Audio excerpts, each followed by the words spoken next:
தக் லைஃப் படக்குழுவினரின் செய்தியாளர் சந்திப்பில் கமல் பேசி வருகிறார். அதனை பார்க்கலாம். அதை செய்ய முயற்சி பண்ணிட்டே இருக்கோம். எல்லா நேரமும் தூக்க முடியாது, யாராவது உதவிக்கு வேணும். புரட்டி போடுறதுங்க பெரிய விஷயம். கொஞ்சமாவது அதை நகர்த்தலாம், நாங்கள் விரும்பும் திசை நோக்கி அப்படின்னதுல இதுல எங்களுக்கு கிடைச்ச படை வீரர்கள் நிறைந்த படை.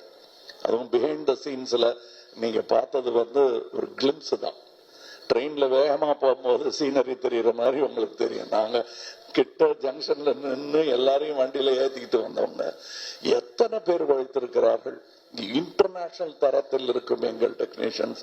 நிஜமாவே வெளிநாட்டுல இருந்து வந்து வேலை செஞ்சவங்க, இங்க இருந்து வேலை செஞ்சவங்க வெளிநாட்டுக்காரங்க பாராட்டுற அளவுக்கு வேலை செஞ்சிருக்காங்கிறது தான் என்னுடைய தாழ்மையான கருத்து. உதாரணம், மணிரத்னம் சாரை பத்தி சொல்ல வேண்டாம். மணிரத்னம் பிலிம் அப்படின்னு போட்டுக்கொள்வதற்கான எல்லா தகுதியும் கிட்டத்தட்ட 40 வருஷத்துக்கு முன்னாடியே அவர் பெற்றுட்டார். இது இட்ஸ் அ மணிரத்னம் பிலிம். இவர்களை போலவே எனக்கு அவர் படத்தில் நடிப்பது, நாசருக்கு நாயகன் போது எப்படி இருந்ததோ அந்த மாதிரி இருந்தது எனக்கு. ஏன்னா நான் பார்த்த அந்த இளைஞர் மணி இன்னைக்கு ஞானியாக, சினிமா ஞானியாக மாறி இருக்கிறார். எனக்கு பட்டம் கொடுத்திருக்கிறாங்க அந்த மாதிரி. சோ அவர் கூட வேலை செய்யறது எனக்கு குதூகலமா இருந்தது என்பதுதான் உண்மை. அது எல்லாருக்கும் தெரியும், படம் பார்க்கும்போது தெரியும். அந்த எங்க செட்ல இருந்து எங்களை பார்த்தவங்களுக்கும் புரியும். இதுல இருக்கிற டெக்னீஷியன்ஸ், எடிட்டர் ஒரு ட்ரெய்லர்லயே தூக்கிட்டாங்க மணியும் அவரும் சேர்ந்து. அது ஒரு சூப்பர் ஹிட் பண்ணிட்டாங்க. அதெல்லாம் நல்ல சிறந்த டெக்னீஷியன்கள், பதட்டம் இல்லாமல் எந்த பெரிய இடையூறுகளையும் தாண்டும் அந்த லாபகம் அவர்களுக்கு இருக்கிறது. அதே மாதிரி ரவி கே சந்திரன் இந்நேரம் அமெரிக்கால படம் எடுத்துட்டு இருக்க வேண்டியது, அது 20 வருஷம் முன்னாடியே எழுந்திருக்க வேண்டியது. மருதநாயகம் அதோடைய சினிமாட்டோகிராஃபர் அவருடன் முழுவதுமாக ஒரு முழு படத்தை முடித்தேன் என்ற பெருமை. அது பாதியில விட்டோங்கிற வருத்தம் எனக்கு ரொம்ப உண்டு. ஆனால் அதில் இந்த படத்தின் மூலம் அதில் இருந்ததை விட இன்னும் சிறந்த சினிமாட்டோகிராஃபராக அவர் திரண்டு வந்திருக்கிறார் எங்களுக்காக. அது தெரியும், படத்துல பார்த்தா பேசுவாங்க. அதை நான் சினிமா விமர்சகர்களிடம் விட்டு விடுகிறேன். அவருக்கு நல்ல பேர் கிடைக்கணும். நானும் சினிமா விமர்சகன் தான், நானும் சினிமா ரசிகன் தான். நான் சுவைத்த விஷயத்தை உங்களுக்கு நான் சொல்லுகிறேன். வியாபாரம் வெற்றி பெறணும், அதெல்லாம் ஓகே. என் சினிமாவும் வெல்ல வேண்டும் என்பதுதான் ஆரம்ப காலத்திலிருந்து நாங்கள் அதான் ஒரே மாதிரி எண்ணம் உடையவர்களுடன் பேசிக்கொண்டோம். நாங்க செட்டில் இருக்கும்போது மணி சார் ஆகட்டும், நடுவுல போய் பேச டைம் இருக்காது. அதுவும் டெக்னீஷியன்ஸ்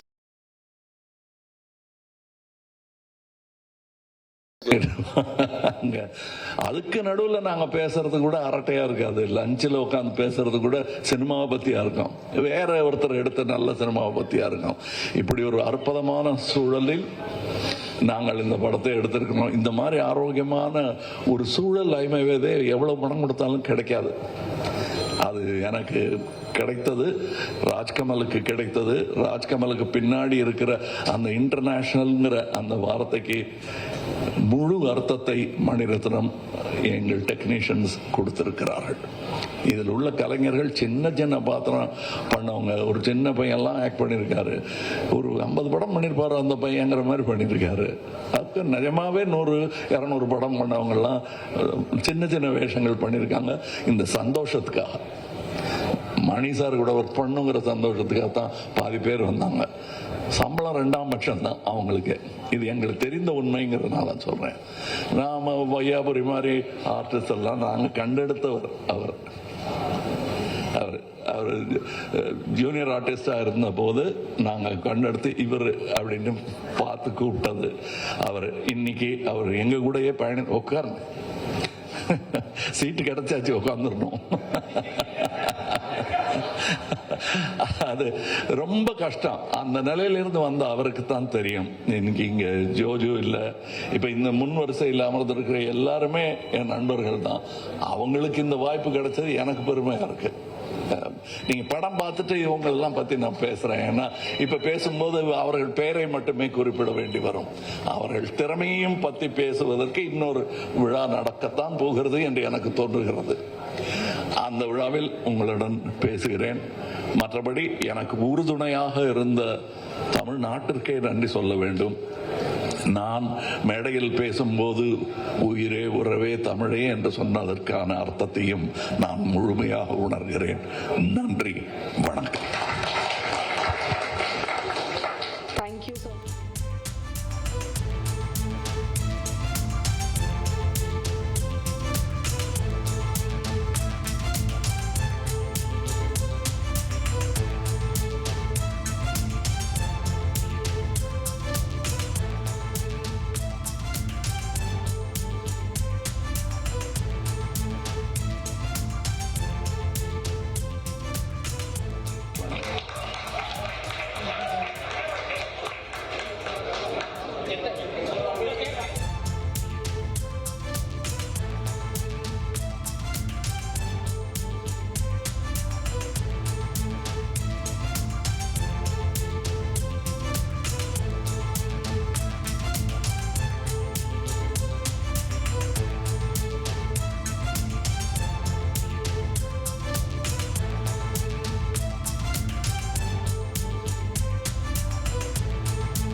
ஒரு நிமிஷம் தயவு செய்து புரிஞ்சுக்கங்க. இது உங்களுக்கு நன்றி சொல்லுவதும் எங்கள் குதூகலத்தை பகிர்ந்து கொள்வதற்காகவும் மட்டுமே ஏற்பாடு செய்யப்பட்டது. நம்ம எல்லாம் உட்கார்ந்து சாப்பிடுவோம். இன்னும் பேச வேண்டியது நிறைய இருக்கு. அது தக் லைஃப் சம்பந்தப்பட்டது இல்லை. அது அப்புறம் பேசுவோம். கண்டிப்பா அதற்கான நேரத்தை ஒதுக்கி தர வேண்டியது என் கடமை தமிழனாக. நன்றி, வணக்கம்.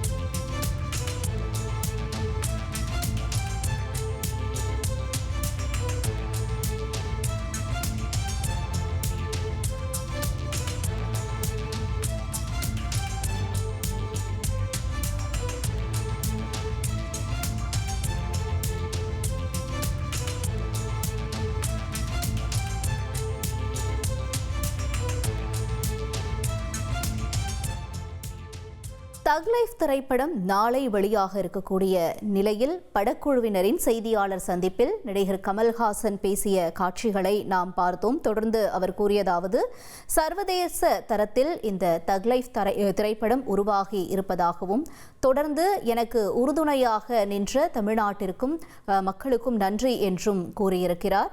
தொடர்ந்து அது மட்டுமல்லாமல் இந்த திரைப்படத்தில் சிறு சிறு கதாபாத்திரங்களில் கூட அனைவரும் சிறப்பாக நடித்திருப்பதாகவும், இந்த நிகழ்வானது நன்றி சொல்வதற்கான ஒரு கூட்டம் மட்டுமே, மற்ற விஷயங்களை நாம் பிறகு பேசுவோம் என்றும் கமல்ஹாசன் அவர்கள் தெரிவித்திருக்கிறார்.